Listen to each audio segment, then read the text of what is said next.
નમસ્કાર, જય પરશુરામ ન્યૂઝમાં આપનું હાર્દિક સ્વાગત છે। દર્ભાવતી નગરીમાં બિલ્ડરો બન્યા બેફામ।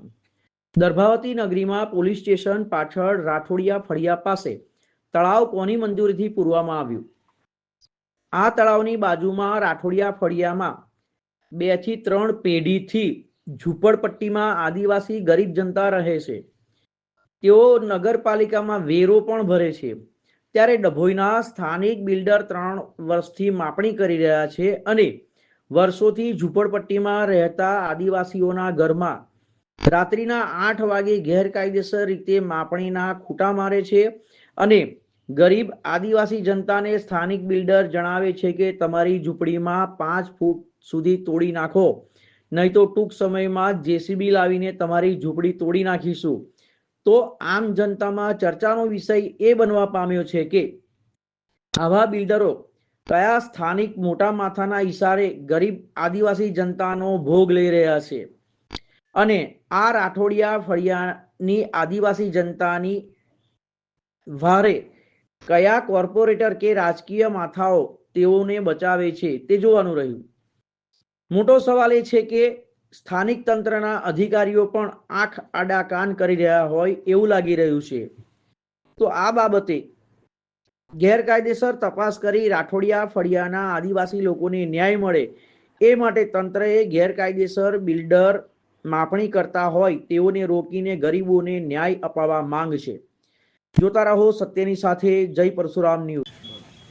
મારું નામ ઉષાબેન રાજુભાઈ રાઠોડિયા છે અને હીરા ભાગોર સરકારી દવાખાના પાછળ અમે રહીએ છીએ અને કેટલા વર્ષોથી અમે રહીએ છીએ અને અહીં તળાવ હતું વાળામાં તે પૂરણ કરી દીધું છે અને અત્યારે કઈ જગ્યાએ બિલ્ડરોએ મકાનો બાંધવા સારું વેચાણ જગ્યા કરવા સારું અમારી ઝૂંપડપટ્ટીમાં રાતે 8 વાગે આવીને ખીલા મારી ગયા છે। તે અમને હવે એવું કહે છે અમે કેટલા વર્ષથી રહીએ છીએ અગાડી, તો એ લોકો એવું કહે છે કે તમારી ઝૂંપડપટ્ટી હવે તોડવામાં આવશે, અડાડા તોડી નાખો અને અમારા વારામાં ખીલા મારી ગયા છે તો અમારે નવા ધોવાની સુવિધા બધી જગ્યા જતી રહે છે તો અમે કઈ જઈશું હવે? અને રાઠોડિયા વાગામાં અમે રહીએ છીએ અને કેટલા વર્ષોથી તળાવ હતું એ બધું હવે પૂરણ કરી દીધું છે અને હવે આ જગ્યા વેચવા માટે એ લોકોએ પૂરણ કર્યું છે। તો અમે સરકારી જગ્યા પર રહીએ છીએ અને સરકારી વેરો ભરીએ છીએ, કેટલા વર્ષોથી અમે રહીએ છીએ અને હવે આ લોકો અમને અહીંથી હટાવવાનું કહે છે તો અમે કઈ જઈશું? મારું નામ આશીષ રાવળ છે। અમે રાઠોડ ફળિયા વિસ્તારમાં રહીએ છીએ અને વર્ષોથી પેઢીઓની પેઢીઓ આગળ વીતી ગઈ। અત્યારે પરિસ્થિતિ એવી છે કે પહેલાં રાઠોડ ફળિયાની સામું એટલે કે જે વઢવાણાથી નાવલી ભાગોથી વઢવાણા રોડ પર રસ્તામાં રાઠોડ ફળિયા છે, ત્યાં પહેલાં તો તળાવ જેવું હતું। હવે આજથી 3-1 વર્ષ પહેલાં ધીમે ધીમે બધા પુરાણ કરતા આવ્યા અને પુરાણ પૂરું થઈ ગયું। ત્યાર પછી માપણી કરી। પહેલાં તો માપણી એ લોકોની આ રાઠોડ ફળિયાના જે ઝૂંપડપટ્ટી વિસ્તાર છે એને બહારથી હતી।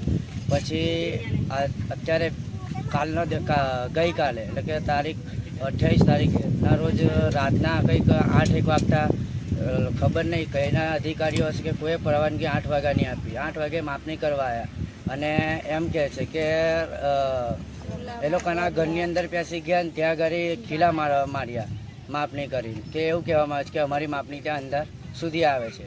તો પ્રશ્ન એવો છે કે તળાવ ખરેખર માલિકીનું છે કે નહીં? બીજી વાત કે જે લોકો અહીંયા આગળ વસે છે સરકારી જગ્યા છે અને એ લોકો મિલકત વેરો ભરતા જ આવ્યા છે નગરપાલિકાની અંદર, તો આ માલિકીની અંદર ક્યાંથી આવે? અને બીજી વાત કે આ વિધર્મીઓ ખબર નહીં ક્યાંથી આવ્યા છે ને બિલ્ડરો કે જમીન પચાવી ડભોઈની અંદર ચાલતું જ આવ્યું છે કે જગા પચાવો અને ગરીબોને ઘર હોયથી ચાલતું જ આવ્યું છે। હવે એવો સ્ટન્ટ આજે રાઠોડ ફળિયામાં આવી ગયો છે અને અહીંની ગરીબ જનતાને રાતે 8 વાગે આવીને ખબર નહીં કયા અધિકારીઓ હતા કે 8 વાગે એમને કોને પરમિશન આપી કે માપણી કરવાની? રાતે 8 વાગે મેં અત્યાર સુધી નહીં જોયું કે રાતે 8 વાગે કોઈક જગ્યાએ માપણી થાય કે કોઈક રેવન્યુ ડિપાર્ટમેન્ટવાળું આવ્યું હોય। અત્યારે પરિસ્થિતિ એવી છે કે ઘરની અંદર બેસીને આ લોકોને ધમકી આપવામાં આવે છે કે જો આમાં થોડાક સમયની અંદર આ જાતે તોડી નાખો ને તો અમે આવીને આગળ તોડી નાખીશું। તો ખરેખર આની સામે કાયદેસરની કાર્યવાહી થવી જોઈએ અને આ જે ગરીબ લોકો છે રાઠોડ ફળિયા વિસ્તારમાં જે લોકો રહે છે એમને ખરેખર ન્યાય મળવો જોઈએ.